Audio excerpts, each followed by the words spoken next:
Como é que eu passei de trabalhador por conta de outrem para empreendedor e empresário? O episódio do podcast é muito virado para aquilo que é a minha experiência e aquilo que eu fiz. Não quer dizer que tu tens que fazer o mesmo, mas eu defendo que realmente há um processo certo para começar a empreender. O que eu quero partilhar hoje aqui contigo é precisamente os passos que eu dei e de que forma é que eles foram importantes para hoje ter o negócio que tenho.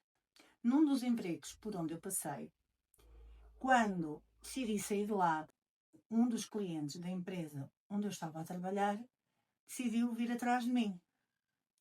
Aproveitei, digamos assim, a oportunidade porque de facto não ia entrar em conflito com aquilo que era o trabalho que eu estava a desenvolver na altura. Esse cliente, que para mim começou como um part-time.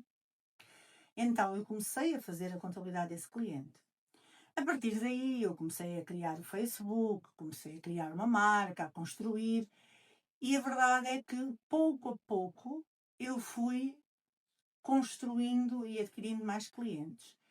Mas a verdade é que eu senti durante muito tempo o desafio de ser mulher, mãe, esposa e ainda ter um trabalho por conta de outra e ainda ter um part-time, que não era bem part-time, começava a ser um negócio. Um negócio que veio do quê? De eu aproveitar uma oportunidade numa área que eu conhecia muito bem. E comecei passo a passo, cliente a cliente, a começar a construir aqui o meu negócio. Na empresa onde eu estava e onde eu fiquei os últimos 12 anos da minha vida corporativa, eu sentia-me presa. Eu sentia que eu não conseguia crescer mais estando lá. Eu sentia também que os clientes pediam a minha atenção. Mas a verdade é que eu não me despedia. Porquê? Porque eu sentia que não era o momento, porque eu ainda não ganhava com os meus clientes o valor do meu salário nessa empresa. E, portanto, eu não podia despedir-me. Em maio de 2022, eu constituí a empresa Lídia Souza Sucesso na Gestão, Unipessoal Limitada. Fazia exatamente 10 anos, foi quando fez 10 anos que eu tinha aberto atividade como trabalhador independente. Eu levei 10 anos a realmente a sentir a necessidade de montar o meu negócio, mas nem toda a gente precisa levar 10 anos. A verdade é que eu fiz isso porquê? Porque estava a trabalhar por conta de outrem e, portanto, aqui eu costumo dizer que o negócio cresce à medida do tempo que a gente tem disponível. O que eu senti foi que eu não ia progredir naquela empresa, que eu não ia crescer.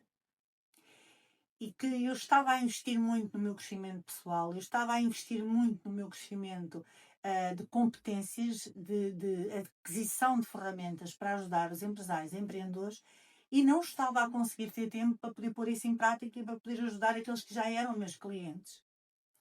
Não foi uma decisão fácil, mas foi uma decisão muito, muito ponderada. O que eu sentia é que, não saindo de empregada por conta de outrem, eu não ia ter espaço para crescer. Então eu sentia-me como se estivesse presa. Para além do que, dentro da organização, eu sentia que não tinha mais hipóteses para crescer e para fazer melhor e mais, eu também sentia que se continuasse lá, presa a um salário, à estabilidade de um salário, eu também não ia conseguir investir no meu negócio. Então eu tive que tomar a decisão. E eu costumo dar este exemplo muitas vezes. Como é que eu tomei a decisão? Eu peguei numa folha branca de papel e fiz um risco de alto a baixo. De um lado, pus as razões para ficar no emprego atual que já tinha, do outro lado, pus as razões para sair e o que eu iria fazer se saísse daquele emprego. E eu tinha tanta certeza do que estava a fazer e do passo que estava a dar, também porque eu já tinha uma estrutura criada, porque eu já tinha os meus clientes, porque os meus clientes também eram clientes de continuidade. E, portanto, eu não senti, aliás, que estava a dar um passo no vazio, que estava a dar o salto de fé. O maior desafio enquanto empreendedora, quando comecei o meu negócio com o primeiro cliente, era realmente ter tempo para mim, para a família, para a casa, para ser mulher, para ser mãe, para ser tia, para ser filha e ainda ser profissional fora das 8 horas de trabalho do meu emprego.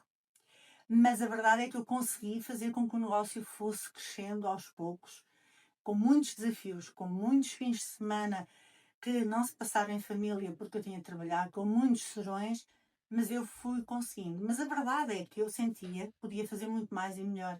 E eu não tinha tempo para fazer isso, nem para prestar um serviço ainda mais diferenciado e ainda com maior qualidade aos meus clientes.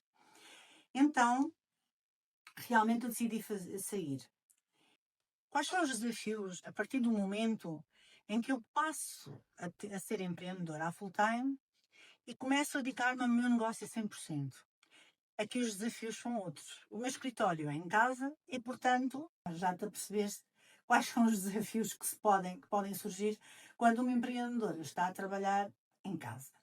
É de gestão de tempo. Então, houve um trabalho muito grande de organização, de gestão do tempo, de definir prioridades e definir espaços para que as coisas realmente começassem a correr bem. Aos poucos e no seu devido tempo, sem muito stress, sem muita precipitação, sem muita impulsividade, o negócio foi crescendo. Sendo empresária e empreendedora do meu próprio negócio full time, realmente há uma mudança abismal. Principalmente, posso dizer, desde dezembro de 2024 até agora. Senti muitas mudanças, está sempre a acontecer desafios e a verdade, se há uma máxima que eu posso dizer que foi algo que me ajudou muito ao longo deste tempo, foi: analisa bem as oportunidades e, se fizer sentido, agarras. Agarrei oportunidades.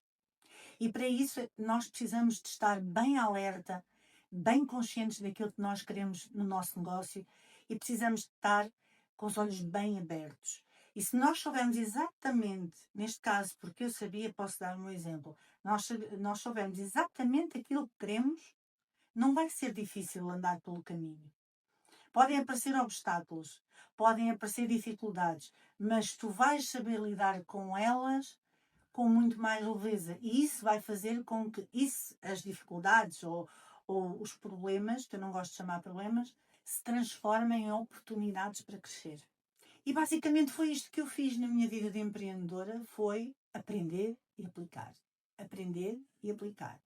Acho que eu tinha que passar por este processo, tinha que o fazer assim, para poder dar o meu exemplo a outros empreendedores que estão ali na dúvida se hão de dar o passo, não hão de dar o passo. E neste momento o que eu apresento aos meus empreendedores é o processo pelo qual eu passei. Há aqui duas formas de começar a empreender. Há a forma em que tu trabalhas por conta de outrem, poupas dinheiro e depois de teres o dinheiro necessário para pelo menos te sustentares durante 6 meses, sem nenhum rendimento extra, ok?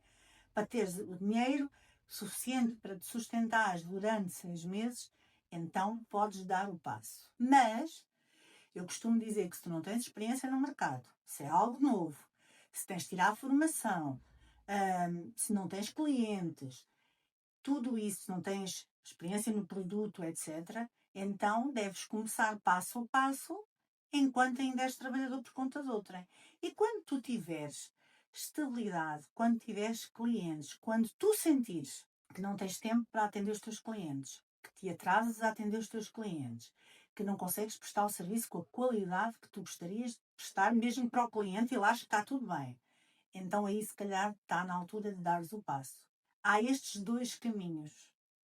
É preciso que quando tu começas a empreender, eu costumo dizer que a melhor maneira de começar a empreender é abrir atividade como trabalhador independente, se possível em regime de isenção e aproveitando o ano da Segurança Social de isenção.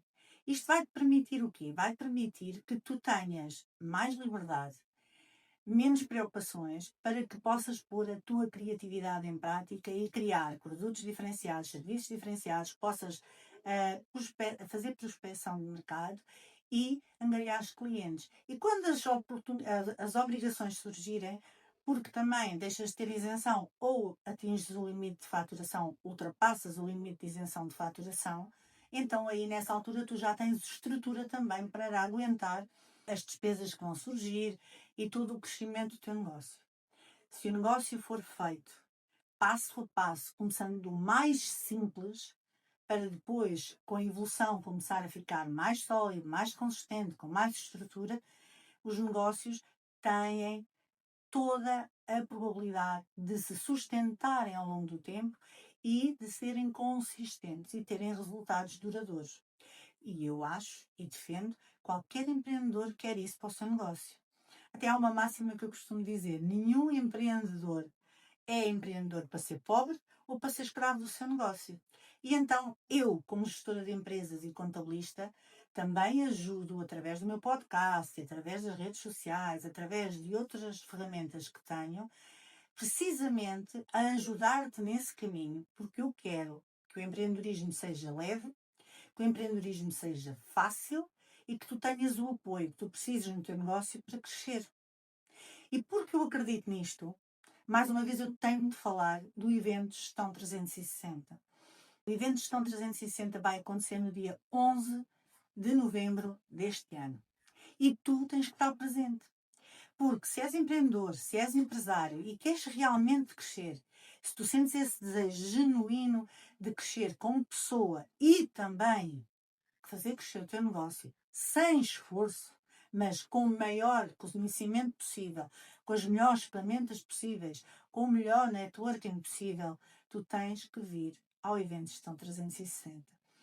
É um evento pluridisciplinar. Vamos falar de diversas temáticas, desde a produtividade à comunicação, às vendas, ao marketing, gestão, contabilidade, tudo temas que são de interesse de qualquer empresário, de qualquer empresa, de qualquer negócio.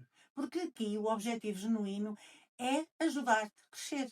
E, portanto, nós temos que abordar todas as temáticas que dizem respeito ao negócio. Por isso, espero por ti. Eu vou deixar o link de inscrição mais uma vez na descrição do episódio. E, portanto, estás intimado, tu que me ouves, se queres crescer no teu negócio, se queres passar de empreendedor, de empregado por conta de outrem, para empreendedor e começar já a aprender, para preparares o caminho, tu tens que participar neste evento. São 47 € por um dia inteiro de conhecimento. Diz-me lá, achas que é um valor muito grande para ires um sábado aprender ferramentas que te vão ajudar a aumentar os resultados do teu negócio ou a começares a pôr em prática o teu negócio de maneira consistente e consistente ao longo do tempo? Achas que é muito dinheiro? Achas que é muito valor? Vai ser em Torres Novas e eu espero por ti no próximo episódio e no evento Gestão 360. Obrigada